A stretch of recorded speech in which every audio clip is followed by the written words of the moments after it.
कुछ हो रहा था तो रिमझिम के मैनेजर और रिमझिम वहां पर जमे से खड़े हुए थे। ऐसा लग रहा था कि मानो उनकी पूरी दुनिया ही रुक गई हो और वो लोग किसी जाल के अंदर फंस गए हो। सिमरन गिल वर्मा? तो क्या वो शशांक वर्मा की वाइफ बन चुकी थी? रिमझिम ने सिमरन की तरफ और फिर शशांक की तरफ देखा। उसे देखकर ऐसा लग रहा था मानो उसे यकीन ही नहीं हो रहा था। तो क्या यही वजह थी कि उसने उन दोनों को वहां पर इनवाइट किया था, ताकि वो उन दोनों को बता सके कि वो अब शशांक की वाइफ बन चुकी है। रिमझिम ने तुरंत अपने लिप्स को बाइट करते हुए अपने हाथों को मुट्ठी में बांध लिया। उसकी मुट्ठी इतनी कस के बंधी हुई थी कि उसे अपने खुद के नाखून अपने हथेली में गड़ते हुए महसूस हो रहे थे। तो क्या यही वजह थी कि उस दिन शशांक उस बुटीक में आया था?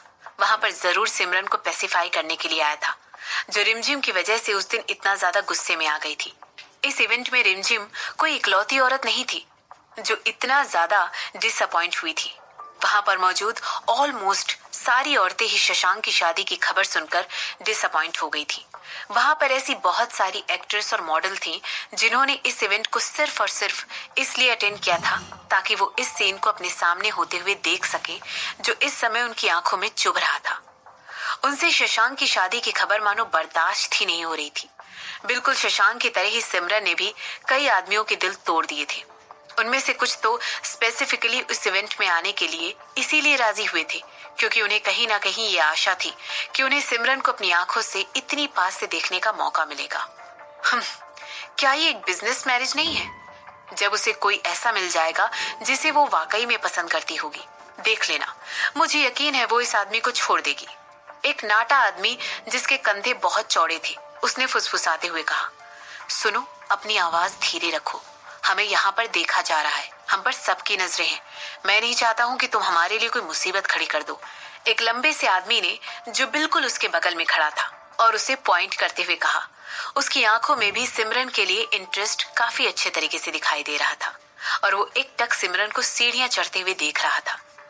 मुझे माफ कर देना प्लीज, उस छोटे आदमी ने एम्बेरसमेंट में अपना सर झुकाते हुए कहा। इसके बाद वो वापस अपनी अटेंशन सिमरन की तरफ ले जाने लगा, जो अब तक स्टेज पर पहुंच चुकी थी। अभी भी उसके चेहरे पर एक छोटी सी स्माइल साफ दिखाई दे रही थी। गुड इवनिंग, ऐसा कहते हुए सिमरन ने उस शाम की शुरुआत की। इसके बाद वो आगे कहने लगी, सबसे पहले तो मैं इस इवेंट को अटेंड करने के लिए आप सभी लोगों का शुक्रिया अदा करना चाहती हूँ। इसके बाद उसने जानबूझकर एक चुप्पी ली और अपनी नजरें भीड़ की तरफ की। उसकी आंखें इस समय सीधे मिस्टर कपूर और रायचंद फैमिली की टेबल की तरफ गई। इसके बाद उसने बहुत ही मतलबी तरीके से उन दोनों को स्माइल दी और अपनी नजरें दूसरे लोगों की तरफ शिफ्ट कर ली।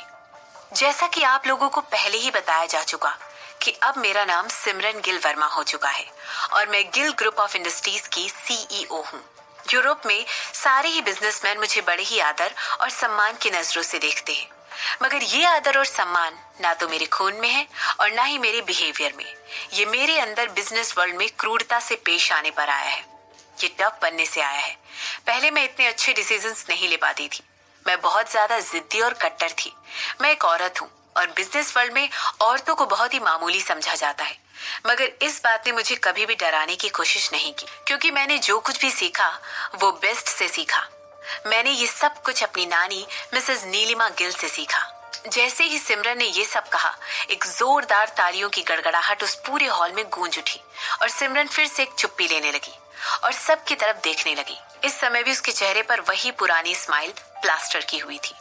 सिमरन गिल खानदान की एक प्राउड मेंबर है। उसे गर्व है कि वो मिसेस नीलिमा गिल की ग्रैंड डॉटर है और उसे इस बिजनेस की बागडोर संभालने का मौका मिला।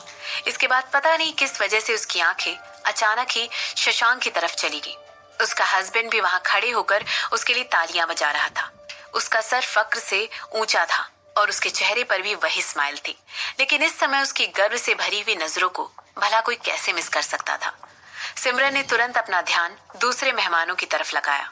शशांक की गर्व से भरी स्माइल उसे इस समय हंसने पर मजबूर कर रही थी, लेकिन ऐसे बड़े इवेंट में वो अभी खिलखिलाकर हंस नहीं सकती थी।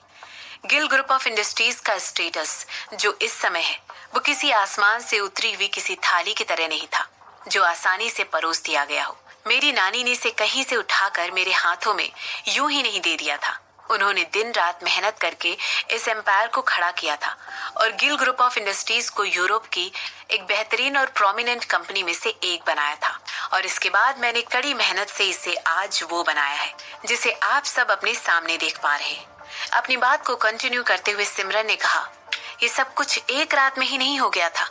इसमें सालों की गलतियां, प्लानिंग, हारना और जीतना सब कुछ शामिल है। और इस एम्पायर को बनाने में सिर्फ एक इंसान की मेहनत नहीं लगी है, यहाँ तक कि इसके पीछे 10 नहीं बल्कि 100 हार्डवर्किंग और ब्रिलियंट दिमागों का कमाल है। हालांकि इससे पहले कि सिमरन आगे कंटिन्यू कर पाती, एक सॉफ्ट म्यूजिक ने उसे बीच में ही टोक दिया और इसके बाद पीछे डिस्प्ले में सिमरन की कुछ तस्वीरें दिखाई जाने लगी। कुछ लोगों ने तुरंत उन तस्वीरों को देखकर अपना मुंह शौक से कवर कर लिया था।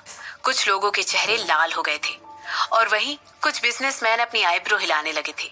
उनके सामने सिमरन की बहुत पहले की डांस करती हुई और एक आदमी के साथ इंटीमेट होती हुई तस्वीरें दिखाई जा रही थी। इसे तुरंत बंद करो, फरहान ने कहा। वो पहला था जो इस समय अपनी सीट से उठकर खड़ा होकर ये सब कह रहा था। इस समय उसके चेहरे पर बहुत ज्यादा गुस्सा दिखाई दे रहा था, जबकि शशांक का चेहरा भी गुस्से से लाल हो चुका था। इस समय सिर्फ और सिर्फ सिमरन की तरफ देख रहा था, जो उसकी तरफ रिटर्न में घूर कर देख रही थी। सिमरन की आंखों में इस समय खुशी साफ दिखाई दे रही थी। सिमरन ने तुरंत अपने हाथ फरहान की तरफ बढ़ाए और उसके लिप्स तुरंत एक मनमोहक स्माइल में बदल गए। शशांक ने तुरंत सिमरन को देखकर अपनी आईब्रो उठाई। उसने आज से पहले शशांक को देखकर इस तरह कभी भी स्माइल नहीं किया था। ये पहली बार था जब उसने सिमरन को इस तरह मुस्कुराते हुए देखा था। जो खुशी इस समय सिमरन दिखा रही थी, उसके बावजूद शशांक और हर कोई ये बात झुठला नहीं सकता था कि उसकी हंसी देखकर किसी को भी अच्छा नहीं लग रहा था। उसकी आंखों में गुस्सा साफ दिखाई दे रहा था। जो स्माइल इस समय सिमरन ने अपने चेहरे पर रखी हुई थी वो खूबसूरत थी, इतनी ज्यादा खूबसूरत कि अपने सामने आए किसी भी इंसान को खा जाए। इसे बंद मत करो, मुझे सब कुछ देखना है, सिमरन ने तुरंत कहा। उसकी मनमोहक आवाज सुनकर काफी लोगों ने उसकी तरफ देखकर आईब्रोज उठाई और सब लोग एक दूसरे की तरफ इस तरह देखने लग गए। ऐसा लग रहा था कि उन्हें समझ ही नहीं आ रहा था कि सिमरन क्या कह रही थी। वो इस समय इतनी शांत कैसे रह सकती थी? क्या ये उसके प्लान का ही एक हिस्सा था? सिमरन को इतना शांत देखकर कुछ बिजनेसमैन जो कि पहले चिल्ला रहे थे तुरंत शांत हो गए। वो इंसान जिसकी इस तरह की तस्वीरें सबके सामने दिखाई जा रही थी, अगर वही इतना शांत था तो इस बात का सिर्फ यही मतलब हो सकता था, या तो उसने ये सब कुछ खुद ही पहले से प्लान करके रखा हुआ था या फिर उसे पता था कि इससे किस तरह डील करना है। वहीं दूसरी तरफ मिसेस कपूर भी सभी को एक बहुत ही शॉक्ड वाला एक्सप्रेशन दिखा रही थी। उनकी आंखें खुली की खुली रह गई थी और उनका हाथ भी उनके मुंह पर रखा हुआ था। ऑफ कोर्स उन्हीं की तरह कुछ लोग जैसे कि हेमंत की माँ, और हेमंत को अच्छी तरह पता था कि इन तस्वीरों के पीछे किसका हाथ था। एक नॉर्मल इंसान भी ये देखकर आराम से पता लगा लेता कि मिसेस कपूर बेवजह ही उन तस्वीरों को देखकर इस तरह सरप्राइज का एक्सप्रेशन दिखा रही हैं, जबकि सच्चाई तो सभी को पता थी। मगर कपूर ने कैलकुलेशन ठीक से नहीं किया था। मिस्टर कपूर जो कि उनके बिल्कुल बगल में बैठे हुए थे, उनकी आईब्रो परेशानी से हिल रही थी क्योंकि वो मिसेस कपूर के अभी थोड़ी देर पहले ही कहे हुए स्टेटमेंट के बारे में सोच रहे थे। उनके लिए एक सरप्राइज। कोई बेवकूफ ही होगा जो ये पता नहीं लगा पाता कि ये जो इस समय दिखाया जा रहा था यही वो सरप्राइज था जिसके बारे में मिसेस कपूर अभी थोड़ी देर पहले बात कर रही थी। कई तरह के सवाल और तुरंत मिस्टर कपूर के दिमाग में बम फटने की तरह आने लगे थे, मानो एक एक करके कोई उन पर भारी बम गिरा रहा हो। हालांकि सिर्फ एक ही क्वेश्चन था जो इस समय उनके मुंह से निकला, और वो था, भला तुम्हें ये सब फोटो कहाँ से मिली? मिस्टर कपूर के चेहरे का एक्सप्रेशन इस समय उनकी वाइफ को देखकर बिल्कुल कठोर हो गया था। उन फोटोज को तो इंटरनेट से सालों पहले हटा दिया गया था, तो फिर मिसेस कपूर के पास वो फोटोज कहाँ से आई थी? उन्हें ये फोटोज आज भी इतनी आसानी से कैसे मिल गई थी? इस बात को समझ पाना बेहद मुश्किल था।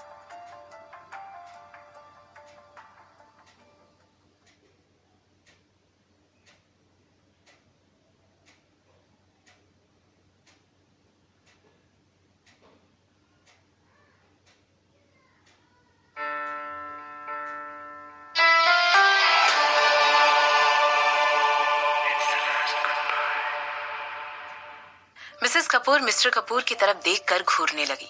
धीरे धीरे उनकी आंखों में वो डर साफ दिखाई दे रहा था। उन्होंने गलती कर दी थी। इतने ज्यादा एक्साइटेड हो गई थी कि वो भूल गई थी कि मिस्टर कपूर को उन तस्वीरों के बारे में कुछ भी नहीं पता था और सबसे बड़ी बात तो ये थी कि उन्हें अभी तक ये बात नहीं पता थी कि आखिर उन्होंने क्या कर दिया था। सुनैना, मुझे जवाब दो, मिस्टर कपूर ने अपने दांत पीसते हुए कहा। इस समय उनके हाथों में मिसेस कपूर को थप्पड़ मारने के लिए बहुत ज्यादा खुजली हो रही थी, जो कि वहां पर उनके बगल में बहुत ज्यादा इनोसेंटली एक्टिंग करते हुए बैठी हुई थी। जो भी चीजें जिनके थ्रू सिमरन को जाना पड़ा था, क्या वो सब मिसेस कपूर की वजह से ही था? बिना जाने मिस्टर कपूर के ख्यालात सिमरन के बारे में बदलने लगे थे। मिसेस कपूर अभी भी चुपचाप वहां पर बैठी हुई थी। उनकी आंखें ऑलरेडी उन आंसुओं को रोकते रोकते लाल हो चुकी थी, जो कि उनके गालों से होकर बहने के लिए बहुत ज्यादा उत्सुक थे। इससे पहले कि वो कोई जवाब दे पाती, वहां पर सिमरन की आवाज एक बार फिर से गूंजने लगी। आह, कितना रिफ्रेश कर देने वाला सीन है, सिमरन ने कहा। ऐसा कहते हुए उसने सबकी अटेंशन अपनी तरफ वापस खींचने की कोशिश की। इसके बाद वो आगे कहने लगी, इन फोटोज को देखकर मुझे फिर से याद आ गया कि मुझे आज यहाँ पर पहुंचने के लिए, जो मैं आज हूँ वो बनने के लिए, किन चीजों से गुजरना पड़ा था।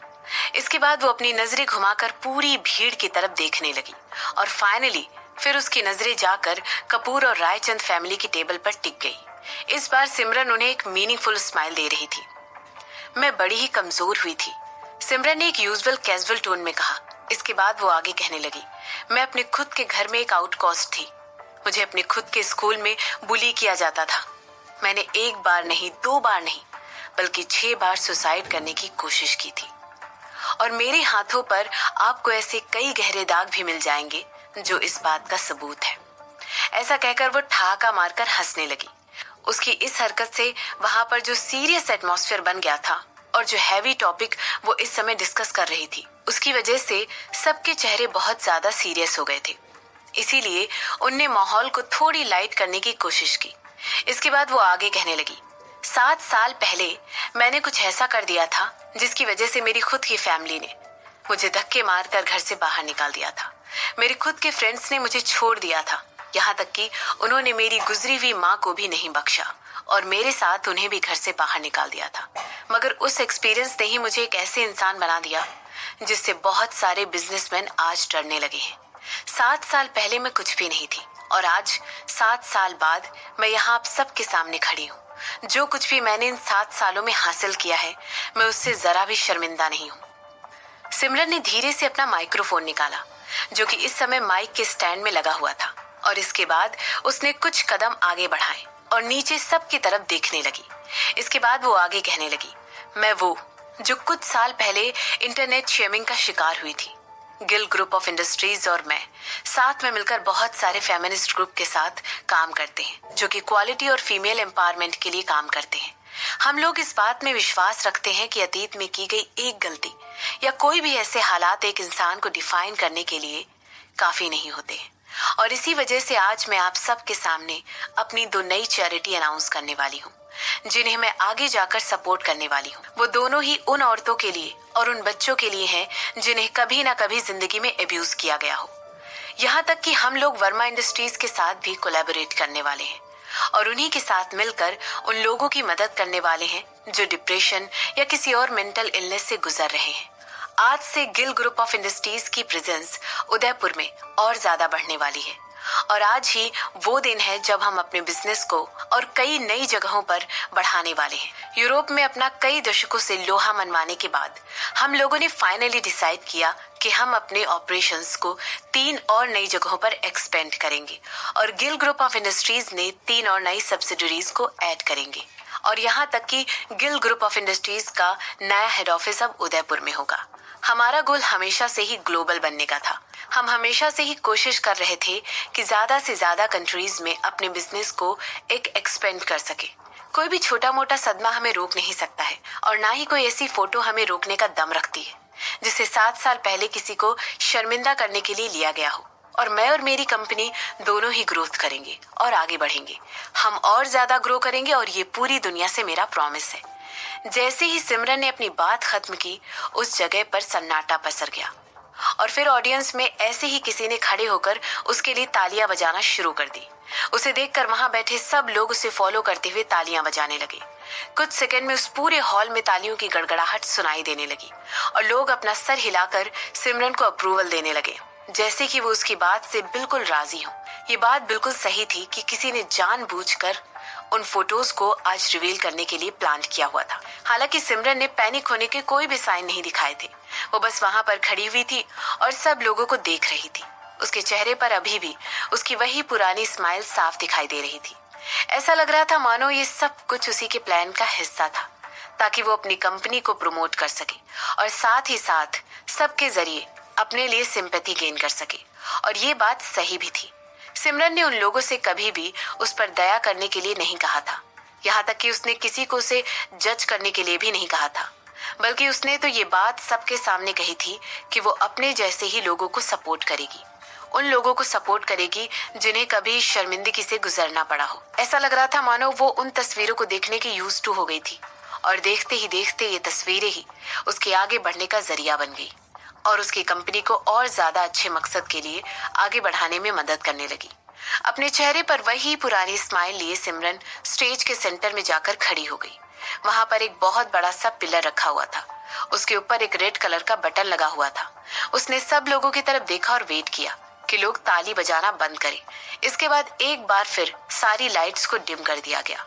लेडीज एंड जेंटलमैन, सिमरन ने मुस्कुराते हुए सबको एड्रेस करते हुए कहा और इसके बाद धीरे से वो रेड बटन दबा दिया। इसके बाद वो आगे कहने लगी, पेश है आप सब लोगों के सामने बड़ी और bold Gill group of industries.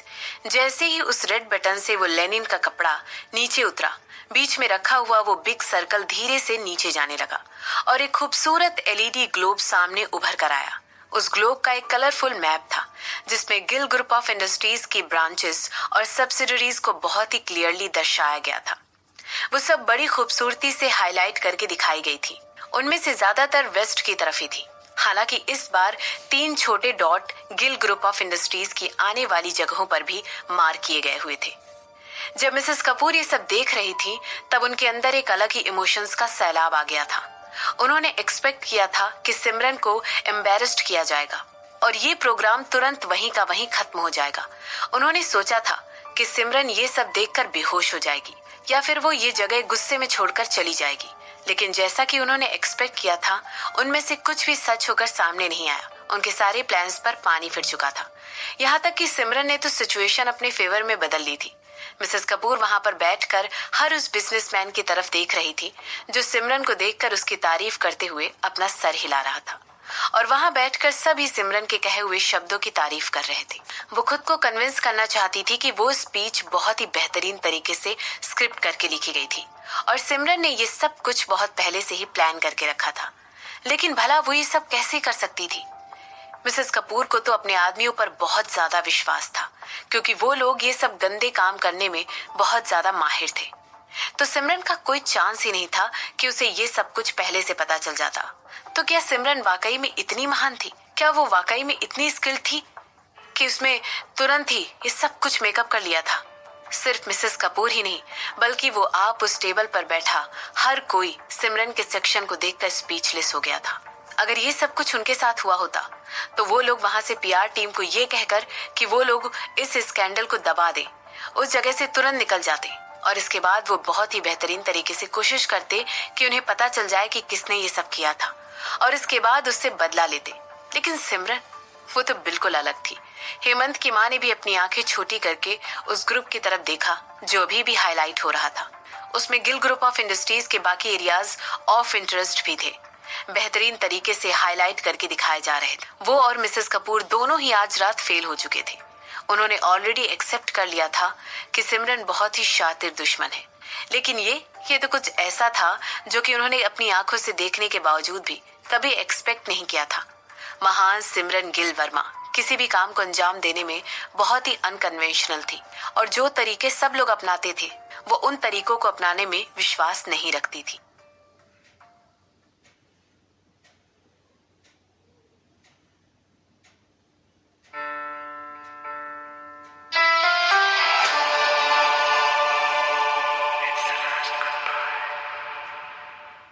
सिमरन की स्पीच उस इवेंट का क्लाइमैक्स थी। हर कोई उसे देखकर तालियां बजा रहा था और उसे एक नई सिमरन के रूप में देख रहा था। सिमरन वर्मा वो औरत थी जिसका अतीत बहुत ही ज्यादा भयानक था, लेकिन फिर भी वो आज यहाँ पर थी, मुस्कुराती हुई, सब लोगों से बात करती हुई। ऐसा लग ही नहीं रहा था कि अभी कुछ मिनट पहले उसके इतने भयानक फोटोज सबके सामने दिखाए गए थे। मिस सिमरन तो सचमुच एक ड्रैगन है जो सारे आदमियों के बीच में बड़ी ही हिम्मत के साथ खड़ी रहती है। एक बूढ़े आदमी ने अपने फेस पर एक प्यारी सी स्माइल लाते हुए कहा। इसके बाद वो आगे कहने लगा, मैं इस बात को लेकर बिल्कुल निश्चिंत हूँ कि Gill group of industries Udaipur में भी जल्द ही अपना सिक्का जमा लेगी और नई ऊंचाइयों तक पहुंचेगी। अभी कुछ देर पहले मैं भी तो यही बात कर रहा था। एक औरत जिसने बड़े ही साफ सुथरे तरीके से अपना हेयर स्टाइल बनाया हुआ था, बीच में घुसते ही कहा, और वहां पर सिमरन की इर्द गिर्द जो भी लोग खड़े थे उन सभी ने उसकी बात पर हाँ में सिर हिलाया। इसके बाद वो आगे कहने लगे, आज रात के बाद मैं अपनी दोनों बेटियों से कहूंगी कि वो ट्राई करके तुम्हारी कंपनी में अप्लाई करें। मैं चाहती हूँ कि तुम्हारी जैसी कोई उन लोगों को मेंटोर मिले और उन्हें जीवन में कुछ अच्छा सिखाए। ये इतना आसान होने वाला नहीं है। मुझे यकीन है आज के बाद बहुत सारे लोग यही सब करना चाहेंगे। एक औरत ने बीच में ही उनकी बात को काटते हुए कहा और इसके बाद वो अपने गेस्ट के बीच में शामिल होने की कोशिश करने लगी। यही सेम सीन सिमरन की स्पीच के बाद बार बार होता रहा। इसके रिस्पॉन्स में सिमरन सबको एक शांत स्माइल देने लगी और एक दो सवालों के जवाब देने के बाद एक अलग ग्रुप की तरफ बढ़ने लगी। देखो तुम्हारी तरफ, तुम कितनी कॉन्फिडेंटली सब लोगों से बात कर रही हो और तुम्हारे चेहरे की ये खूबसूरत स्माइल कब से बनी हुई है। जैसे ही सिमरन ने ये शब्द सुने वो अपनी जगह पर खड़े खड़े मुड़ गई और देखने लगी कि वो आवाज कहाँ से आ रही थी। उसने वापस अपना चेहरा पलटाते हुए स्टेज के पास डिस्प्ले किए गए अवार्ड्स के ऊपर अपनी नजर डाली। इतने सारे लोगों से बात करने के बाद उसने डिसाइड किया कि अब उसे अपनी खुद की थोड़ी स्पेस चाहिए। इसीलिए वो भीड़ से अलग खड़े होकर उन अवार्ड्स की तरफ देखने लग गई जो उसने और उसकी कंपनी ने इतने सालों में कमाए थे। मैंने सुना है मिस्टर कपूर ने तुम्हें कपूर इंडस्ट्रीज का नया सीईओ बनाने का डिसीजन लिया है, सिमरन ने पूछा। उन्होंने बिल्कुल सही डिसीजन लिया है, ऋत्विक ने बड़े कॉन्फिडेंटली ये बात कही। इसके बाद वो आगे कहने लगा, आखिरकार मैं ही तो आगे जाकर कपूर इंडस्ट्रीज को संभालने वाला हूँ। तुम सही कह रहे हो, मुझे आशा है कि तुम इस बात को लेकर बाद में नहीं पछताओगे, सिमरन ने अपनी जगह पर खड़े होकर बिना मुड़े कहा। इसके बाद वो आगे कहने लगी, कपूर इंडस्ट्रीज अपना काम बहुत अच्छे से करती आ रही है और ये देखकर मेरे हाथों में खुजली हो रही है। तुम्हारे कहने का मतलब क्या है, ऋत्विक ने कहा। अपनी चाले चलने वाली माँ से पूछो, सिमरन ने उसे जवाब देते हुए कहा। इस बार उसने अपना सर और अपनी नजरें अवार्ड से हटाकर ऋत्विक की तरफ देखा और कहने लगी, जो कुछ भी हुआ और जो कुछ भी तुम्हारे और तुम्हारी फैमिली के साथ होने वाला है वो उनकी गलती की वजह से होगा। मेरे बेटे को मेरे खिलाफ भड़काना बंद करो। मिसेस कपूर ने वहां आकर अपने बेटे को पूरी तरह चौंका दिया था। सिमरन की स्पीच के बाद मिस्टर कपूर उन्हें ऑलमोस्ट घसीटते हुए उस वेन्यू से बाहर लेकर गए थे और वहां पर ऋत्विक एक अकेला रह गया था। तो अब वो यहाँ पर क्यों आई थी? आह, देखो तुम्हारी माँ भी यहाँ पर आ गई, सिमरन ने कहा। सिमरन की आवाज में सार्काज्म साफ दिखाई दे रहा था और वो इतना ऑब्वियस था कि मिसेस कपूर तुरंत भड़क गई। इसके बाद से मैंने अपनी बात को आगे बढ़ाते हुए मिसेस कपूर से बहुत ही ब्लंट तरीके से पूछा, क्या आप उस चीज को देखने के लिए एक्साइटेड हैं जिसे मैंने आपके लिए संभाल कर रखा है? सिमरन, वो तुम थी जिसने कपूर फैमिली को छोड़कर जाने का फैसला किया था और किसी और का सरनेम अपने नेम के साथ लगाया था। मुझे समझ में नहीं आ रहा है कि तुम्हारी ये जहरीली टोन आ कहां से रही है, मिसेस कपूर ने सिमरन से पूछा। आपको पता है, मुझे समझ में नहीं आ रहा, सिमरन ने ऐसा पूछते हुए वहां पर घूमते हुए वेटर से एक गिलास शैंपेन देने के लिए कहा। इसके बाद वो आगे कहने लगी, लेकिन मुझे ये समझ में नहीं आ रहा है कि आप बार बार अपनी बेइज्जती करवाने क्यों आ जाती हैं। मतलब बार बार?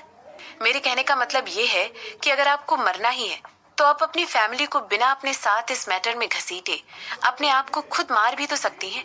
क्या ये बात आपके लिए समझना इतना ज्यादा मुश्किल है कि उन तस्वीरों ने मेरा कुछ भी नहीं बिगाड़ा और वो तस्वीरें मेरे लिए बिल्कुल भी मायने नहीं रखती है।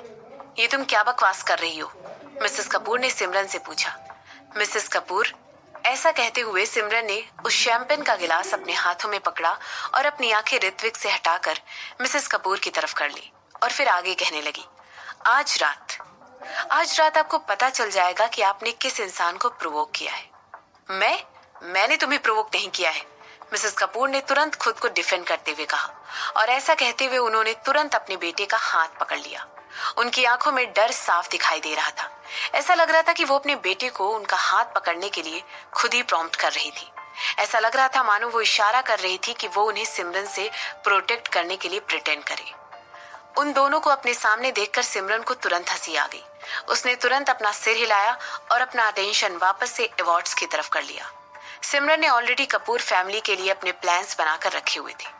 इन दोनों लोगों से बात करना बिल्कुल ऐसा था जैसे कि अपने दिमाग के सेल्स को वेस्ट करना। सच कहा जाए तो क्या मिसेस कपूर उसे ऐसा करने की इजाजत देती? जब मिसेस कपूर ने देखा कि मिस्टर कपूर अपना फोन कॉल खत्म करके उस वेन्यू के अंदर वापस आ गए हैं, उन्होंने तुरंत डिसाइड किया कि वो एक्टिंग करनी शुरू कर देगी। मिसेस कपूर अपने खुद के एजेंडा में इतनी ज्यादा खोई हुई थी कि उन्होंने ये भी नहीं देखा कि मिस्टर कपूर जैसे जैसे उनकी तरफ बढ़ते हुए आ रहे थे, उनके चेहरे पर गुस्सा साफ दिखाई दे रहा था। सिमरन, मेरी बात अभी तक खत्म नहीं हुई है, मिसेस कपूर ने कहा और इसके बाद वो अपने हाथ उठाकर सिमरन को पकड़ने की कोशिश करने लगी। जैसे ही उन्होंने सिमरन के आर्म्स को पकड़ा, उन्होंने ऐसा दिखाया कि सिमरन ने झटक कर उनके हाथों को अपने आर्म्स पर से छुड़वा लिया था और इसी वजह से वो इस आपाधापी में नीचे गिर गई। इसके बाद उन्होंने सरप्राइज होते हुए एक चीख मारी, जिसकी वजह से सबका अटेंशन उनकी तरफ अट्रैक्ट हो गया और उनके हस्बैंड ने उनकी तरफ चलकर आना बंद कर दिया। अब ये देखो, तुम्हारी माँ बस यही सब कर सकती है, देखा ऐसी चाली चलती है ये। सिमरन ने तुरंत ऋत्विक की तरफ देखते हुए कहा, जो कि उसे घूर कर देख रहा था, और इसके बाद मिसेस कपूर की उठने में मदद करने लगा। वो तुम थी जिसने उन्हें नीचे गिराया और फिर भी तुम उन्हें ही चाले चलने वाले इंसान कह रही हो, जैसा कि एक्सपेक्टेड था। चाहे तुम्हारे पास कितना भी पैसा आ जाए, लेकिन वो तुम्हारा सच्चा एटीट्यूड और तुम्हारा सही नेचर नहीं बदल सकता है। तुम जो हो वही रहोगी। ऋत्विक ने पूरी प्राइड के साथ अपना ध्यान वापस से मिसेस कपूर की तरफ करते हुए कहा। इस समय वो उसके हाथों में सुबुक सुबुक कर रो रही थी। इस पॉइंट पर जो सीन उन लोगों के बीच में हो रहा था, उसकी वजह से काफी सारे सोशलाइट की अटेंशन उन लोगों की तरफ आ गई थी और वहां पर मौजूद बहुत सारे लोगों को सिमरन और कपूर खानदान के बीच में जो रिलेशन था वो पहले से ही पता था। कुछ लोगों को तो ये भी याद था कि उस समय 7 साल पहले क्या हुआ था। इसीलिए साफ तौर पर उन्हें ये बात पता थी कि सिमरन और कपूर फैमिली की आपस में एक दूसरे के साथ कोई अच्छे रिलेशनशिप नहीं है। जाहिर सी बात थी कि सब लोग वहां पर एक अच्छे शो को एंटिसिपेट कर रहे थे। जैसे ही सिमरन ने देखा कि सब लोग उसकी तरफ देख रहे हैं, उसने अपना सर ऊंचा उठाया और एक बार फिर ऋत्विक की तरफ देखने लगी और कहने लगी, तुम बिल्कुल अपने पिता की तरह हो। एक छोटा सा आंसू का कतरा तुम आदमियों को कितना कमजोर बना देता है, इतना कमजोर कि तुम लोग ठीक से सोच भी नहीं पाते हो। इसके बाद उसने अपने हाथ से इशारा करते हुए उस प्रोग्राम के डीजे के शो को आगे बढ़ाने के लिए कहा। मैं चाहती थी कि ये इवेंट बहुत ज्यादा स्पेशल हो और फिर भी तुमसे अपनी अर्ज कंट्रोल नहीं हुई और तुमने मुझे मेरी खुद की पार्टी में ऑफेंड कर दिया। ऐसा कहते हुए सिमरन ने उस डीजे को एक सिग्नल दिया और वो आगे कहने लगी, अब मैं तुम्हें दिखाती हूँ कि किस वजह से लोग मुझसे यूरोप में इतना डरते हैं।